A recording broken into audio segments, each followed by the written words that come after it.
আসসালামু আলাইকুম এভরিওয়ান।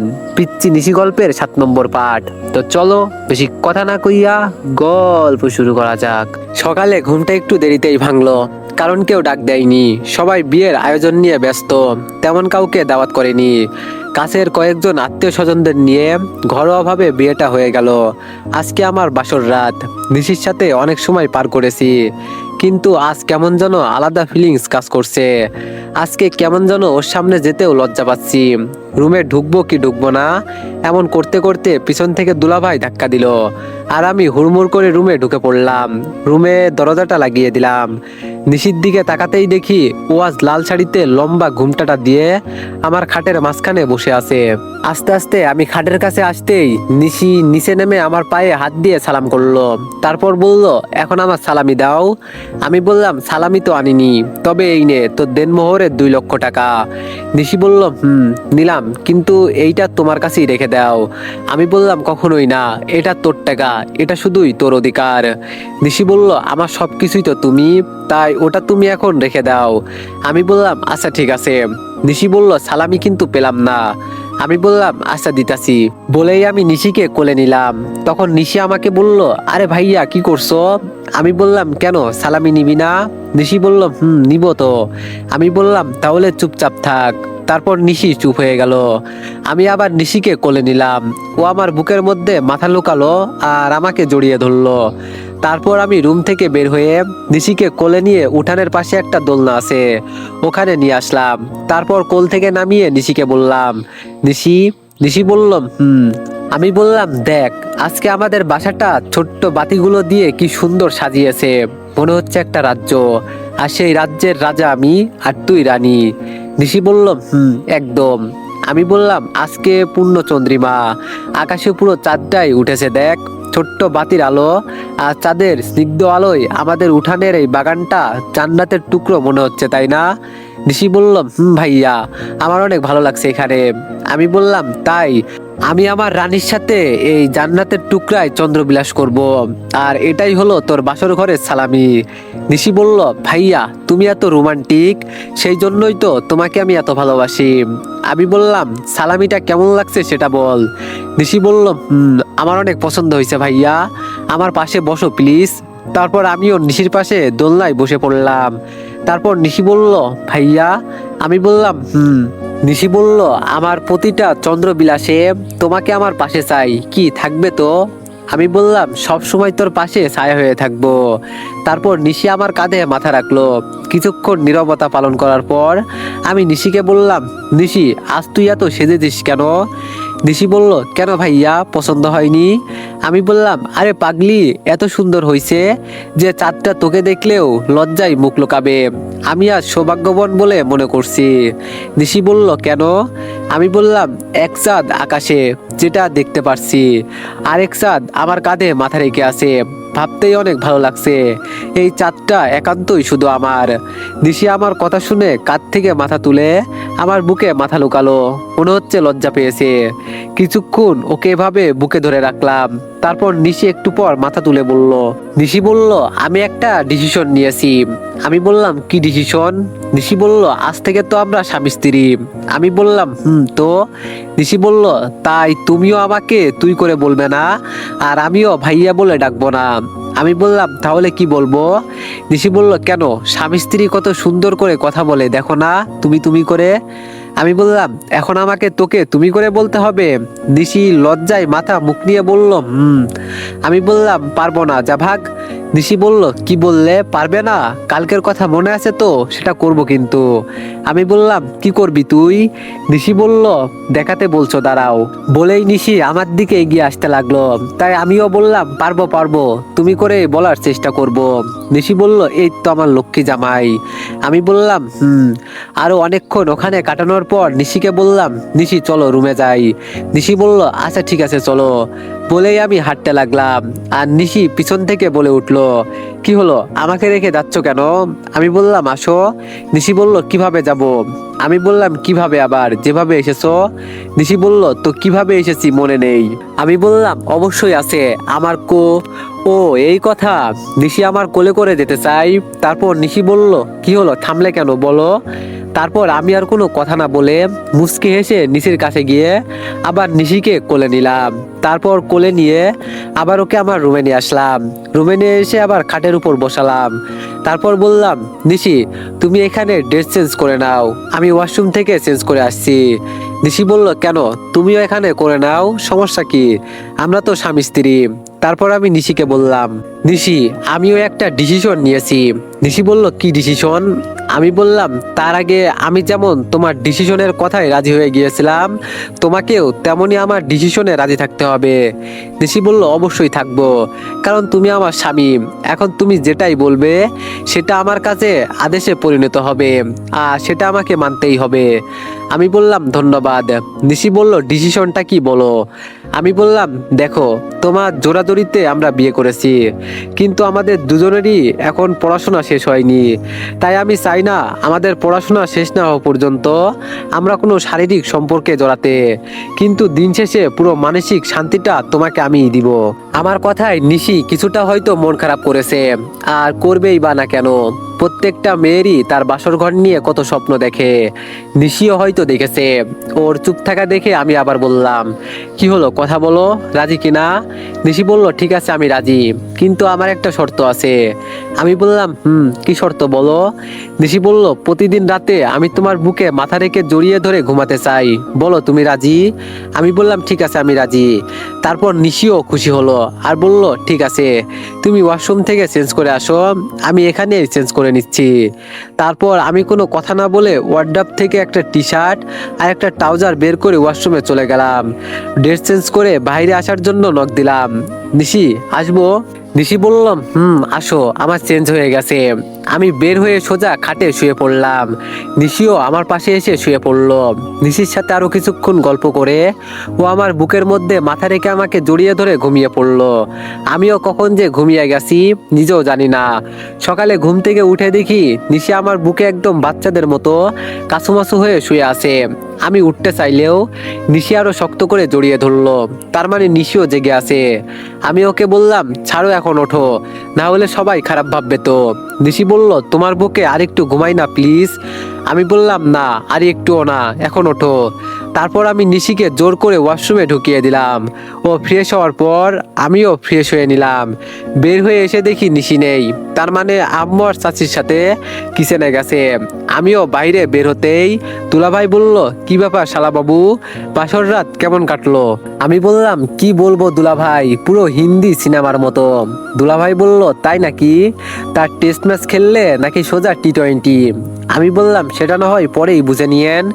বলেই হাসতে হাসতে কিচেনের দিকে আসলাম। দেখলাম আপু, আম্মু, চাচি আর নিশি পিঠা বানাচ্ছে।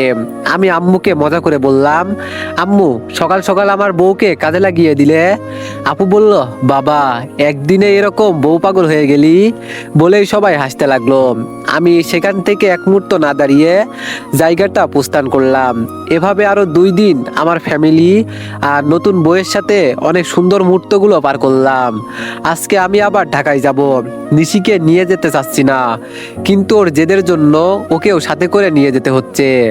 নিশি একটা কালো বোরকা আর হিজাব পরেছে, আর আমি একটা পাঞ্জাবি। আম্মু আর চাচির থেকে আমরা বিদায় নিলাম। যাওয়ার সময় আম্মু অনেক কান্না করছে।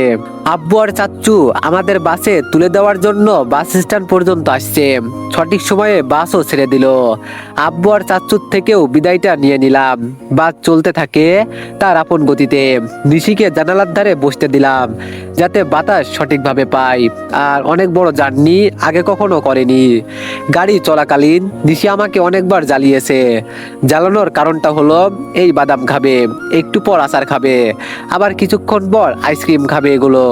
এখন নিশি আমার কাঁধে মাথা লাগিয়ে দিয়ে ঘুমিয়ে আছে। আমি তার ঘুমন্ত চেহারা দেখতে লাগলাম। বাসে এক ভাইয়া জিজ্ঞেস করলেন, এটা কি আপনার বউ নাকি ভাই? আমি বললাম, জি ভাই, কেন? ভাইয়া বলল, না এমনি। এত খাবার কিনে দিচ্ছেন, আবার কেয়ার করছেন, ভালোবাসা মনে হয় এমনই হয়, তাই না? আমি বললাম, জানি না ভালোবাসা কি, কিন্তু ও আমার দুনিয়ার আলো। ওকে ছাড়া আমার পুরো পৃথিবী অন্ধকার। সকালে প্রথম টেনশন হয় ওকে নিয়ে, আর রাতে শেষ টেনশনটাও ওকে নিয়েই হয়। ভাইয়া বলল, আপনাদের জন্য শুভকামনা রইল। আমি বললাম, ধন্যবাদ ভাই। তারপর আরো কিছুক্ষণ গল্প করে আবারও চুপ হয়ে গেলাম। বসে থাকতে থাকতে আমারও চোখটা একটু লাগিয়ে এসেছে। হঠাৎ বাসের হার্ট ব্রেকে আমার ঘুমটা ভেঙে গেল, সাথে নিশির ঘুমটাও ভেঙে গেল। তাকিয়ে দেখি টাঙ্গাইল একটা হোটেলের সামনে দাঁড়িয়েছে। কন্ট্রাক্টর বলল বাস এখানে 20 মিনিট দাঁড়াবে, যার যেটা ইচ্ছে খেয়ে নিতে। তারপর আমি নিশিকে নিয়ে হোটেলে গিয়ে কিছু খেয়ে নির্দিষ্ট সময় মতো বাসে গিয়ে বসে পড়লাম। 5 মিনিট পর বাস আবার চলতে শুরু করলো। প্রায় আরো 3 ঘন্টা জার্নি করার পর পৌঁছে গেলাম ঢাকায়। এই 2 বছরে ঢাকা শহরের রাস্তাঘাট অনেকটাই চিনি। আমি গাড়ি থেকে নেমে নিশিকে নিয়ে সোজা মহাজনের বাসায় চলে আসলাম। গিয়ে দেখি উনি বাসাতেই আছে। আমি বললাম আসসালামু আলাইকুম মহাজন। মহাজন বলল ওয়ালাইকুম আসসালাম। আরে দীপু যে, তুমি কবে আসলে ঢাকায়? আমি বললাম মাত্র আসলাম আঙ্কেল। নিশিকে দেখে বলল দীপু মেয়েটিকে? আমি বললাম ও আঙ্কেল, ও নিশি আমার কাজিন, আর আরেকটা পরিচয় হলো আমার বউ। আর নিশি এ হলো আমার মহাজন, ঢাকায় ওনার ওখানেই কাজ করতাম। নিশি বলল আসসালামু আলাইকুম। মহাজন বলল ওয়ালাইকুম আসসালাম। দীপু তুমি বিয়ে করলে, আরেকটা খবরও দিলে না? আমি বললাম তখন তো ফোন ছিল না আঙ্কেল, আর হঠাৎই হয়ে গেছে। মহাজন বলল মাশাআল্লাহ, মেয়েটা অনেক সুন্দর। তা কোথায় উঠেছো? নতুন বউকে নিয়ে তো আর গ্যারেজে থাকা যায় না। আমি বললাম সেটাই ভাবছি, সেজন্যই তো আপনার কাছে আসলাম। এখানে আপনাদের ছাড়া তো আর কাউকেই চিনি না, যদি একটা বাসা ভাড়া করে দিতেন। মহাজন বলল ঠিক আছে, তুমি কোনো চিন্তা করো না, আজকের রাতটা আমার বাসাতেই থাকো, কাল না হয় খুঁজে দিবনি, কেমন? আমি বললাম ধন্যবাদ আঙ্কেল। মহাজন বলল আরে ঠিক আছে, আর শোনো তোমাকে গ্যারেজে কাজ করতে হবে না, আমার একটা মিশনারিজ দোকান আছে, ওখানে তুমি শুধু পার্ট টাইম দেখাশোনা করবে, ঠিক আছে? আমি বললাম ঠিক আছে আঙ্কেল। মহাজন বলল যাও এখন তুমি গেস্ট রুমে রেস্ট নাও। বলেই মহাজন ওনার রুমে গেল। আমিও নিশিকে নিয়ে রুমে আসলাম। অনেক ক্লান্ত লাগছে, তাই ফ্রেশ হয়ে আসলাম। নিশিও ফ্রেশ হয়ে আসলো। দুজন রুমে গল্প করতেই রাতের খাবার রুমেই দিয়ে গেল।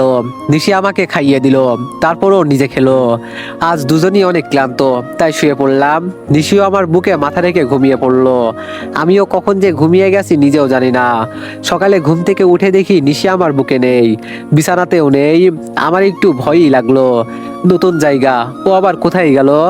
বাইরে গিয়ে দেখি নিশি খাবার তৈরি করছে, আর মহাজন বারবার ওকে নিষেধ করছে। মহাজন বলল কি করছো মা এগুলো? তুমি এই বাসার গেস্ট। নিশি বলল সমস্যা নেই আঙ্কেল, আমি করতে পারবো। মহাজন বলল তবুও তুমি গিয়ে বসো, তোমাকে কিছুই করতে হবে না, আমার বাসায় কাজের লোক আছে। নিশি বলল একদিন না হয় আমার হাতেই খান। মহাজন বলল উফ, তুমি যেমন তোমার জামাইটাও তেমন। বলেই মুচকি হেসে মহাজন বাইরে আসলো। আমিও রুমে এসে ফ্রেশ হয়ে নিলাম। নিশি রুমে এসে বলল ও তুমি উঠে পড়েছো? আমি বললাম তুমি সকালে উঠে কোথায় গিয়েছিলে? নিশি বলল কেন, আমাকে না দেখে শান্তি পাচ্ছিলে না বুঝি? আমি বললাম ফাজলামি বাদ দাও। নিশি বলল রান্নাঘরে। আমি বললাম কেন? নিশি বলল কেন আবার, উনি আমাদের এত উপকার করলো, আর আমি তার জন্য এতটুকু করতে পারবো না? আমি বললাম ঠিক করছো। তারপর আমি নিশি, মহাজন আর ওনার স্ত্রী সবাই মিলে একসাথে ব্রেকফাস্ট করলাম। আঙ্কেল বলল তোমাদের জন্য বাসা ভাড়ার ব্যবস্থা হয়ে গেছে। আমি বললাম ধন্যবাদ আঙ্কেল, অনেক চিন্তিত ছিলাম। মহাজন বলল কোনো সমস্যা হলে আমাকে জানাবে, ওকে? আমি সব কথা বলে রেখেছি। আমি বললাম ওকে আঙ্কেল। তারপর সবাই খাওয়া দাওয়া শেষ করে আমি আর নিশি মহাজনের থেকে বিদায় নিয়ে ওনার দেওয়ার ঠিকানা অনুযায়ী চলে আসলাম। বাসাটা অনেক সুন্দর, ভার্সিটির অনেকটা কাছে, আমার অনেক সুবিধাই হলো। মহাজনের কথা বলতেই উনি আমাদের ফ্ল্যাটের চাবিটা দিয়ে দিলেন। ফ্ল্যাটটা অনেক সুন্দর, আমরা 3 তলায় আছি, 4 তলার পর ছাদ, আর প্রতিটা তলায় বেলকনি। এক কথায় বাসাটা অনেক সুন্দর। নিশিরও বাসাটা অনেক পছন্দ হয়েছে। সেই দিন রুম গোছাতেই চলে গেল, আর ভার্সিটি গেলাম না। রাতের বেলা আব্বুকে ফোন করলাম। আমি বললাম আসসালামু আলাইকুম আব্বু।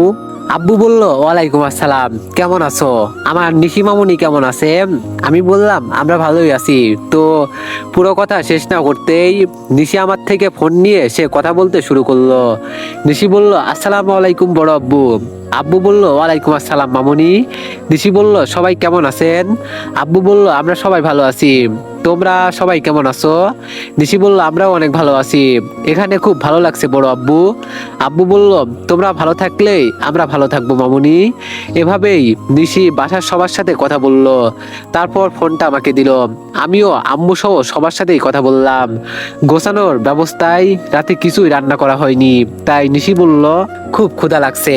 আমি বললাম তুমি দাঁড়াও, দেখি আমি নিচে কোনো খাবার পাই কিনা। নিশি বলল ওকে, বলেই আমি নিচে আসলাম। বাইরে থেকে 2 প্যাকেট বিরিয়ানি আর নিশির জন্য একটা আইসক্রিম নিয়ে আবার বাসায় চলে আসলাম। কলিং বেল বাজাতেই নিশি দরজা খুলে দিল আর বলল খাবার আনছো? আমি বললাম এই নাও। নিশি সাথে আইসক্রিম দেখে বলল তুমি কি করে বুঝলে আমার আইসক্রিম খেতে মন চাচ্ছে? আমি বললাম তোমার মনে তো আমি থাকি, তাহলে তো জানবই। নিশি অনেক খুশি হলো। তারপর নিশি আগে আমাকে খাইয়ে দিল, তারপর ও নিজে খেলো। খাওয়া দাওয়া শেষ করে শুয়ে পড়লাম। নিশিও আমার বুকে মাথা রেখে শুয়ে পড়লো। তারপর আমি নিশিকে বললাম কালকে রেডি থেকো, আমার ভার্সিটির পাশেই একটা কলেজ আছে, ওখানে তোমাকে ভর্তি করিয়ে দিব। নিশি বলল আচ্ছা ঠিক আছে। তারপর আরো কিছুক্ষণ গল্প করে দুজনেই ঘুমিয়ে গেলাম। খুব সকালে ঘুম ভাঙলো নিশির ভেজা চুলের পানিতে। চোখ মিলে দেখি নিশি গোসল করে এসে চুল আঁচড়াচ্ছে আর পানিগুলো আমার মুখে এসে পড়ছে। আজকে এই অবস্থায় নিশিকে অনেক বেশি সুন্দর লাগছে। নিশির এই রূপ আগে কখনো দেখিনি। আমার তাকিয়ে থাকা দেখে নিশি বলল এভাবে তাকিয়ে আছো কেন? আমি বললাম আমি আমার বউকে দেখছি, তাতে কার কি? নিশি বলল তাই নাকি? আমি বললাম এখন চুপ করো আর আমাকে দেখতে দাও। নিশি বলল অনেক দেখা হয়েছে আমার রোমান্টিক জামাই, এখন আপনিও যান গোসল করে আসেন, আমাকে ভর্তি করতে নিয়ে যাবেন না? আমি বললাম আর একটু দেখি না প্লিজ। নিশি বলল আর একটুও না। বলে নিশি আমাকে টানতে টানতে ওয়াশরুমে নিয়ে গেল। তারপর ভিতরে ঢুকিয়ে দিয়ে দরজা লাগিয়ে দিল। তারপর বাইরে থেকে মুচকি হাসলো। আমিও যথারীতি গোসল করে রেডি হয়ে নিলাম। এর মধ্যেই নিশি সকালের খাবার তৈরি করে নিয়েছে। তারপর দুজন মিলে খেয়ে নিশিকে কলেজে নিয়ে গেলাম। কলেজটা অনেক সুন্দর, আমার সাথে নিশিরও অনেক পছন্দ হয়েছে। কলেজের প্রিন্সিপালের সাথে কথা বলে ভর্তির কাজকর্ম করলাম। কাল থেকে নিশি ক্লাস করতে পারবে। ওকে ভর্তি করিয়ে দিয়ে আমি ভার্সিটি যেতে চাইলাম, কিন্তু নিশি যেতে দিল না। তাই ওকে বললাম চলো তোমাকে একটা জায়গায় নিয়ে যাব, যাবে? নিশি বলল তুমি যেখানে নিয়ে যাবে আমি সেখানেই যাব, শুধু পাশে তুমি থাকলেই হবে। আমি বললাম ঠিক আছে চলো। বলে একটা রিক্সাতে উঠলাম আমি আর নিশি। কিছুক্ষণ পর সেই রিক্সাওয়ালা করিম মিয়ার বাসায় পৌঁছে গেলাম। গিয়ে দেখি চাচি রান্নাঘরে কি যেন করতেছে। আমি বললাম আসসালামু আলাইকুম চাচি। চাচি বলল ওয়ালাইকুম আসসালাম। দীপু তুমি আসছো? আমি বললাম জি এলাম। চাচা কোথায়? চাচি বলল তোমার চাচা অসুস্থ, ঘরে শুয়ে আছে। আমি বললাম কি বলেন, কি হয়েছে ওনার? চাচি বলল জ্বর আসছে, তাই কামে যাইতে পারে নাই। নিশির দিকে খেয়াল করতেই উনি বললেন এই মেয়েটা কে বাপজান? আমি বললাম ওর নাম নিশি, আমার বউ, আপনাদের সাথে পরিচয় করাতে নিয়ে আসলাম। নিশি বলল আসসালামু আলাইকুম। চাচি বলল ওয়ালাইকুম আসসালাম, খুব সুন্দর মানাইছে তোমাদের। আমি বললাম চলেন চাচাকে একটু দেখি। তারপর ওনার রুমে গেলাম। আমাকে দেখে অনেক খুশি হলেন। আমি বললাম আসসালামু আলাইকুম চাচা। চাচা বলল ওয়ালাইকুম আসসালাম বাপজান, কেমন আছো তুমি? কখন আসছো ঢাকায়? আমি বললাম আমরা ভালো আছি, কিন্তু আপনার কথা শুনে খারাপ লাগছে, কাল ঢাকায় আসছি। চাচা বলল ও তুমি চিন্তা করো না, এমনি ঠিক হয়ে যাবে। তারপর নিশিকে তাদের সাথে পরিচয় করিয়ে দিলাম। তারা নিশিকেও আপন করে নিয়েছে। দুপুরের খাবার না খাইয়ে আর তারা আসতে দিল না। আসার সময় চাচার হাতে কিছু টাকা দিয়ে আসলাম। তিনি নিতে না চাইলেও অনেক জোরাজোরিতে দিয়েই আসলাম, কারণ ওনারা আমাকে অনেক উপকার করেছে। এখন এই বিপদে ওনাদের পাশে দাঁড়ানো উচিত। তারপর তাদের থেকে বিদায় নিয়ে নিশিকে নিয়ে আরেকটু ঘুরে সন্ধ্যায় বাসায় ফিরলাম। আমরা দুজনই ফ্রেশ হয়ে নিশি রান্নাঘরে চলে গেল আর আমি নতুন ফোনে গেমস খেলতে লাগলাম। রান্না শেষে দুজনই খাওয়া দাওয়া করে আব্বু আম্মুর সাথে দুজনেই কথা বললাম। নিশি শুয়ে আমাকে বলল চাচা আর চাচি অনেক ভালো মানুষ তাই না? আমি বললাম আমি যখন রাস্তায় রাত কাটানোর সিদ্ধান্ত নিই তখন এই লোকটাই তার ঘরে আমার আশ্রয় দিয়েছে। গরিব হলেও মনটা অনেক বড়, আর অনেক বড় লোক আছে যে গরিবদের ভুলেও চোখ দেয় না, মন বলতে কিছুই নেই। নিশি বলল ঠিক বলছো, ওনাকে আমার অনেক ভালো লাগছে, আবার একদিন নিয়ে যেও। আমি বললাম আচ্ছা ঠিক আছে যাব। তারপর দুইজন তাড়াতাড়ি খেয়ে ঘুমিয়ে পড়লাম। সকালে ঘুম থেকে উঠে ফ্রেশ হয়ে দুজনেই নাস্তা করে ভার্সিটির উদ্দেশ্যে রওনা দিলাম। তারপর নিশিকে আগে কলেজে নামিয়ে দিয়ে আমিও আমার ভার্সিটিতে চলে আসলাম। অনেকদিন পর ভার্সিটির মুখ দেখলাম, খুব ভালো লাগছে। ক্লাসের সময় হতেই ক্লাসরুমে ঢুকলাম। ঢুকলাম, ঢুকেই দেখি রাইসা একাই বসে আছে। তার মানে সেদিনের পর থেকে ওর বন্ধুগুলোর সাথে আর সম্পর্ক রাখিনি, আর রাখবেই বা কেন? ওর বান্ধবীরাই তো ছেলে বন্ধুদের সাহায্য করেছে। আমাকে দেখেই রাইসা বলে উঠলো, দীপু তুমি আসছো? তোমাকে আমি কত খুঁজেছি জানো? কোথায় ছিলে এতদিন? তোমাকে খুঁজতে তোমার গ্যারেজে গিয়েছিলাম, কিন্তু গ্যারেজের মালিক বলল তুমি নাকি গ্রামে গেছো। আমি বললাম আমি কোথায় গেছি সেটা আপনাকে বলতে বাধ্য নয় ম্যাডাম, আর আমাকে কেন খুঁজছেন? রাইসা বলল তোমার কাছে ক্ষমা চাওয়ার জন্য, তোমাকে সরি বলার জন্য। আমি বললাম আমাকে সরি বলার কিছুই নেই, বলেই আমি পিছনের বেঞ্চে গিয়ে বসে পড়লাম। রাইসা আবার বলল তুমি আমার সাথে এসে এখানে বসো প্লিজ। আমি বললাম আমার কোনোই মার খাওয়ার ইচ্ছা নেই। রাইসা বলল দীপু। পুরো কথা শেষ না করতেই স্যার আসলেন, আর সবাই নির্দিষ্ট স্থানে বসে পড়লো। আমিও ক্লাসে মনোযোগ দিলাম। ক্লাসে দেখলাম রাইসার মন অনেকটাই খারাপ। যাই হোক তাতে আমার কি। একে একে 3টা ক্লাস শেষ করে বাইরে আসলাম, দেখি রাইসা পিছন থেকে আমাকে ডাকছে। রাইসা বলল দীপু শোনো। আমি কোনো আমলে না নিয়ে হাঁটতে লাগলাম। তারপর রাইসা আমাকে অতিক্রম করে আমার সামনে এসে বলল আমার কথা শুনতেছো না কেন? আমি বললাম আপনার সাথে কোনো কথা আছে বলে আমার মনে হয় না। রাইসা বলল চলো আমাদের বাসায় যাবে, আব্বু তোমাকে দেখলে অনেক খুশি হবে। আমি বললাম কেন যাব? আপনার থাপ্পড় খেতে? তখন রাইসা মাথা নিচু করে থাকলো। তারপর আমি বললাম কি হলো, কথা বলছেন না কেন? রাইসা বলল বললাম তো সরি। আমি বললাম আমি আপনাকে ক্ষমা করে দিয়েছি, এবার আপনি যান প্লিজ। রাইসা বলল তাহলে ফ্রেন্ডস? আমি বললাম পসিবল না। রাইসা বলল কেন? আমি বললাম বড় লোকের মেয়ের সাথে পরিচয় রাখতে চাই না। রাইসা বলল তার মানে তুমি আমাকে ক্ষমা করনি? আমি বললাম যা ভাবেন সেটাই, আল্লাহ হাফেজ। রাইসা বলল তাহলে আমিও তোমার পিছু ছাড়বো না, বলে রাইসাও আমার পিছনে আসতে লাগলো। আমি কোনো আমল না নিয়ে নিশির কলেজের সামনে দাঁড়ালাম, দেখি রাইসাও সেখানে আসছে। আমি বললাম কেন এমন করছেন? রাইসা বলল বন্ধুত্ব না করলে যাব না। আমি বললাম আপনি যান প্লিজ, না হলে অনেক বড় ঝামেলা হবে। রাইসা বলল কি ঝামেলা? আমি কিছু বলার আগেই নিশি বের হয়ে আসলো। নিশি বলল হাই।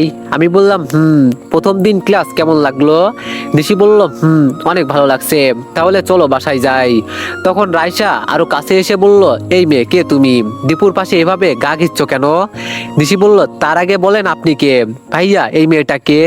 আমি বললাম ওর নাম রাইসা, যার কথা বলেছিলাম। রাইসা বলল ও তাহলে তুমি ওর বোন? নিশি রেগে গজগজ করে রাইসার কাছে গিয়ে ঠাস ঠাস করে 2টা থাপ্পড় বসিয়ে দিল। হ্যাঁ ঠিকই বুঝছেন, নিশি রাইসার গালে 2টা থাপ্পড় বসিয়ে দিল। আমি হা করে তাকিয়ে আছি ওর এই আচরণ দেখে। রাইসা গালে হাত দিয়ে চুপচাপ দাঁড়িয়ে আছে। আমি কি করব বুঝতে পারছি না, হাসবো নাকি কাঁদবো সেটাও বুঝতে পারছি না। তারপর নিশি বলতে লাগলো তোর 2টা ভুলের কারণে 2টা থাপ্পড় মারছি। কারণ নাম্বার 1 তুই আমাকে দীপুর বোন বলছিস, আর তোর দ্বিতীয় ভুল তুই দীপু ভাইয়াকে অনেক কষ্ট দিয়েছিস। তোর বাসায় থাকতো বলে ওকে চোরের অপবাদ দিয়ে বের করে দিয়েছিস। তোর জন্য আমিও 2 বছর কষ্ট পেয়েছি। রাইসা বলল তাহলে কে তুমি? নিশি বলল আমি দীপুর একমাত্র বউ। রাইসা বলল কি? নিশি বলল ঠিকই শুনেছিস। ভাইয়া চলো এখান থেকে, এই ফালতুর সাথে এখানে থাকার কোনো ইচ্ছেই নেই। বলেই নিশি আমার হাত ধরে চলে যেতে লাগলো। আমি এতক্ষণ শুধু দর্শক হয়ে সিনেমাটা দেখছিলাম। যাওয়ার সময় রাইসাকে বললাম আমার বউটা এরকমই, আমার কষ্টটা সহ্য করতে পারে না, আর আমার পাশে আর অন্য কোনো মেয়েকে সে কল্পনাও করতে পারে না, তাই থাপ্পড় মারছে। কিছু মনে করেন না, তাহলে চলি। বলে আমি আর নিশি সেখান থেকে বাসায় চলে আসলাম। পাশে এসে আমি অনেক হাসতে লাগলাম। আমার হাসি দেখে নিশি বলল কি হলো, হাসছো কেন? আমি বললাম তোমার এই রূপ আগে কখনো দেখিনি। নিশি বলল কোন রূপ? আমি বললাম এই রাগান্বিত রূপ। নিশি বলল ফাজিল মেয়েটা মাথাটাই গরম করে ফেলেছে, তোমার সাথে ভাব জমাইতে আসছে। আমি বললাম ওর থাপ্পড়টা পাওনা ছিল। নিশি বলল বাদ দাও ওর কথা। আমি বললাম আমরা ফ্রেশ হয়ে দুপুরের খাবার খেয়ে নিলাম। তারপর বিশ্রাম নিয়ে বিকেলে নিশিকে নিয়ে ঘুরতে গেলাম। রাতে বাইরে খেয়ে বাসায় ফিরলাম। তারপর এসে ফ্রেশ হয়ে শুয়ে আসি।